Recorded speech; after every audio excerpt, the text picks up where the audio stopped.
If you want to download your favorite video or reel on Instagram, here's a step-by-step guide on how to do it. So first of all, go ahead and open up your Instagram, okay?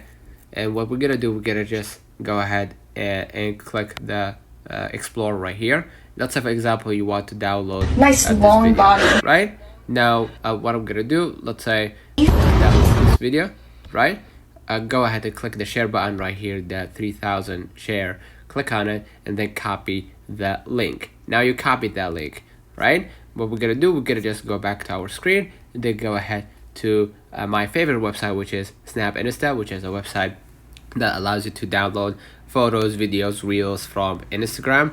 Just go ahead and paste the link that you just copied from Instagram, and then basically what you're gonna do, we're gonna wait for a few moments right here, and then basically go ahead and click download the video right here, and basically click download, and the video will be uploaded to your file. Let me know in the comments of this video helped you. Don't forget to like and subscribe, and thank you.